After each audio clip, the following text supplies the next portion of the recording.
Olá, tudo bem? Para quem ainda não me conhece, meu nome é Bruno, sou psicólogo, especialista em gestão de pessoas e hoje nós falaremos sobre estresse profissional, ou esgotamento profissional, ou também síndrome de burnout. O esgotamento é um efeito prolongado de várias tentativas fracassadas de lidar com esse determinado problema ou esta pressão, tá bom? Ou seja, o estresse diário, aquele estresse do dia a dia, leva você para o esgotamento.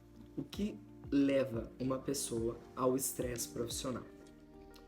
Em primeiro lugar, as ferramentas que a empresa disponibiliza para que você alcance as metas que ela estipulou, para que você execute e entregue o resultado pelo qual você foi contratado.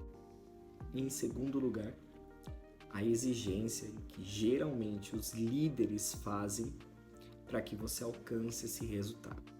Também pode ser pela questão do ambiente de trabalho, que pode ser muito tóxico. E em terceiro lugar, mas paralelo ao segundo, tá? Os recursos disponíveis que esse colaborador ou essa colaboradora tem para executar essas tarefas e alcançar esse resultado.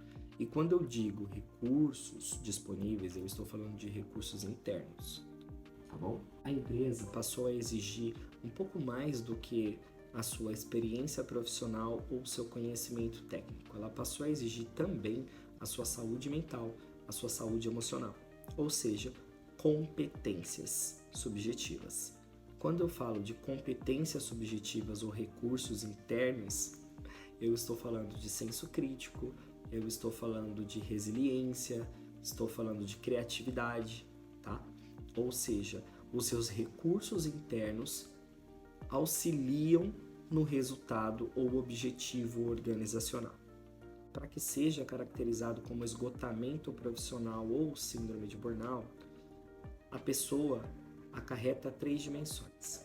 Exaustão, que é a sensação de que a sua capacidade é inferior às atividades que foram passadas para você.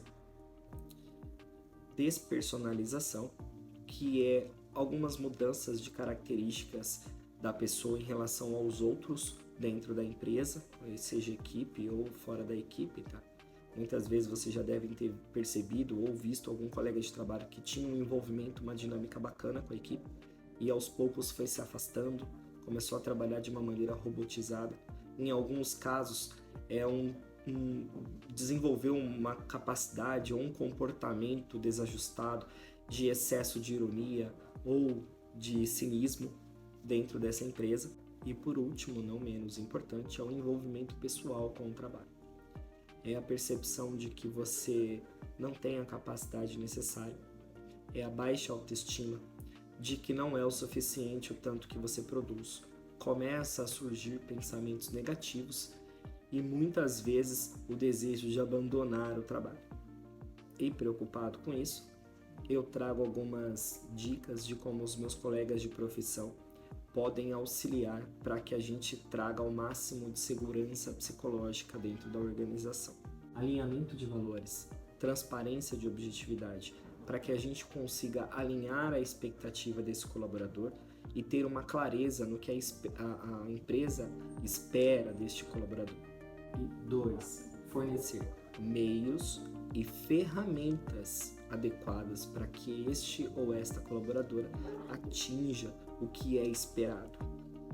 Bom, pode até parecer óbvio e mínimo muitas vezes, mas ainda assim existem empresas que não se preocupam em entregar uma ferramenta adequada para você e pedem e exigem metas absurdas. E 3, que particularmente falando é o maior desafio, porém eu considero ser a melhor estratégia para trazer ali um ambiente de segurança psicológica para este colaborador ou essa colaboradora, que é dar espaço, que este ou esta colaboradora tenha um espaço para falar ou dar feedback negativo, sem medo de perder o emprego. Então significa que a minha saúde mental, na qual eu vendo para a empresa, está na mão da empresa?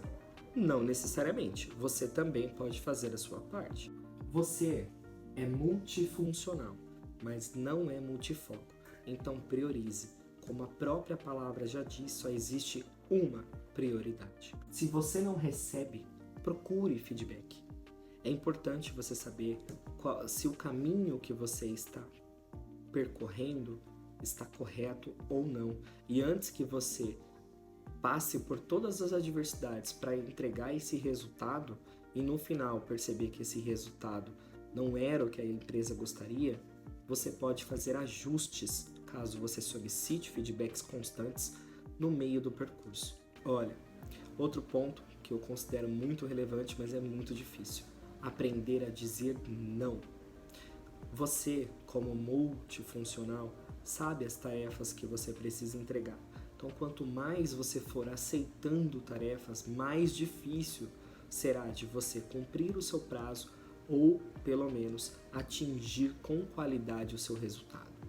E, por último, entenda os seus limites. Todos nós temos limites e é importante você saber qual é o seu limite. A ideia de realização profissional ou busca pelas suas objetividades, ela está linkada à sua felicidade. Ou seja, a pessoa mais importante em tudo o que eu falei é você. Pensa nisso.